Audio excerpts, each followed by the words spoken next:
बच्चों, स्वच्छता पखवाड़े की शुरुआत 1 सितंबर से 15 सितंबर 2021 तक पूरे देश में हो रही है।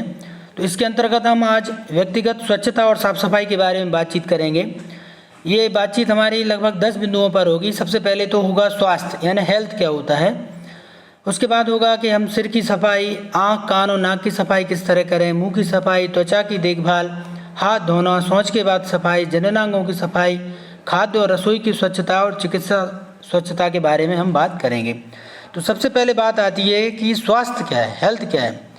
Health is the condition of physically, mentally and socially wellbeing यानी complete fitness, physical fitness, mentally fitness और सोशली फिटनेस।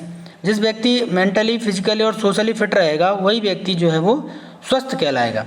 इसमें हम जो भोजन खाते हैं, जो स्वच्छ हवा में हम सांस लेते हैं, शारीरिक व्यायाम करते हैं, ये सब जो है रेगुलर ब्रश करते हैं, ये हमारे बीमारियों से दूर रहने के कुछ उपाय हैं। तो जैसे यदि स्टूडेंट्स की बात की जाए तो सबसे पहली बात आती है सिर की सफाई। सप्ताह में 1 या 2 बार शैम्पू से या साबुन के द्वारा, सिकाकाई के द्वारा सिर को साफ रखना चाहिए, क्योंकि उसमें कभी डैंड्रफ आ सकता है और जुएँ वगैरह भी हो सकते हैं, तो उनसे बचाव करना चाहिए। आँख, कान और नाक की सफाई, हर रोज़ अपनी आँखों को पानी से धोएं। कान में जो गंदगी है वो हवा के रास्ते को रोक देती है, कभी कभी उसमें दर्द भी होता है, तो रुई से कान को साफ करें। ध्यान रखें उसमें किसी प्रकार की नुकीली चीज़ कान में ना डालें। नाक से निकलने वाले पदार्थ भी सूख कर जमा हो जाते हैं, तो पानी से, गर्म पानी से, मुलायम कपड़े से उसको भी साफ करें। मुंह की सफाई के लिए ये कहा जाता है कि केवल सुबह और शाम 2 टाइम यदि आप ब्रश रखेंगे तो जीवन भर ये दांत आपका साथ दे सकते हैं। भोजन के बाद पानी के साफ पानी से कुल्ला करें ताकि दांतों में फंसे हुए भोजन के कण जो है वो दूर हो जाएं। भोजन में हमेशा पौष्टिक भोजन लें। ज़्यादा मात्रा में मिठाई, चॉकलेट, आइसक्रीम और केक ना खाएं, ये आपके स्वास्थ्य के लिए हानिकारक होते हैं। कभी भी दांतों में कोई तकलीफ होती है, सड़न पैदा होती है, तो तुरंत अपने डॉक्टर से सलाह लें। त्वचा की देखभाल करें तो त्वचा हमारे शरीर का फर्स्ट लाइन ऑफ डिफेंस है।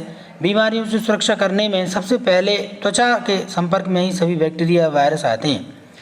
धीरे धीरे ये शरीर में एंटर करते हैं, तो त्वचा की जो ढक्का रखना चाहिए, उसमें किसी प्रकार की कोई हमारी स्वेट ग्लैंड्स हैं, ऑयल ग्लैंड्स हैं, ये कभी भी ढकना नहीं चाहिए। इसके बाद हम बात करेंगे कि हमारा भोजन बैलेंस डाइट होना चाहिए, यानी protein, carbohydrate, fat, mineral, vitamin और वाटर। इसकी जो क्वांटिटी जिस उम्र में जिन व्यक्तियों को आवश्यक होती है वो सही मात्रा व्यक्तियों को मिलना चाहिए, ताकि हम एक सुचारू और स्वस्थ जीवन जी सकें। ध्यान रखिए, जो व्यक्ति स्वस्थ रहता है वो ज़्यादा लंबे समय तक जी सकता है, काम करता है और उसकी आर्थिक स्थिति भी अच्छी रहती है। अब हम बात करते हैं सार्वजनिक स्वास्थ्य की। तो आप न केवल स्वयं की बल्कि अपने घर और परिवार, मोहल्ले की, गांव की साफ सफाई का भी ध्यान रखें। ध्यान रखिए, बीमारियां एक से दूसरे व्यक्ति में फैलती हैं। पिछले 2 साल से हम देख रहे हैं कोरोना रूपी महामारी ने हमारे पूरे आर्थिक सिस्टम को, शैक्षणिक सिस्टम को बहुत बुरी तरह प्रभावित किया है। तो इनसे बचने का उपाय है कि हम अपने आसपास स्वच्छता रखें, मास्क का प्रयोग करें, साबुन से हाथ धोकर ही खाना खाएं, शौच जाने के बाद साबुन से हाथ धोएं। जहाँ तक महिला स्वास्थ्य की बात है तो महिलाओं के लिए, क्योंकि एक महिला जो है वो पूरे परिवार का एक धुरी रहती है, तो उसके स्वास्थ्य के विषय में बहुत कम बातचीत की जाती है। तो महिला स्वास्थ्य के विषय में हम यही कहना चाहेंगे कि विभिन्न प्रकार की बीमारियों से बचने के लिए सबसे पहली बात है कि उनको अपना बैलेंस डाइट हो, नियमित व्यायाम करें और सही मात्रा में साफ सफाई रखें, तो निश्चित रूप से महिलाएं ज़्यादा स्वस्थ रहेंगी और इस तरह से वो एक स्वस्थ समाज के निर्माण में, स्वस्थ राष्ट्र के निर्माण में महत्वपूर्ण भूमिका निभा सकते हैं। तो स्वच्छता पखवाड़े के अंतर्गत ये ना रहे केवल कि हम 15 दिन के लिए ही ये सब करेंगे, बल्कि नियम ये होना चाहिए कि आज से और अभी से और हमेशा के लिए हम लोग अपनी स्वयं की साफ सफाई रखेंगे, अपने परिवेश की साफ सफाई रखेंगे, स्वयं और परिवेश के साथ साथ हमारे राष्ट्र और देश की भी जो है उसमें स्वच्छता के पैमानों पर खरा उतरने की कोशिश करेंगे।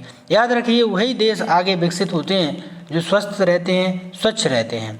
इसी के साथ मैं अपनी वाणी को विराम देता हूँ। धन्यवाद। जय हिंद।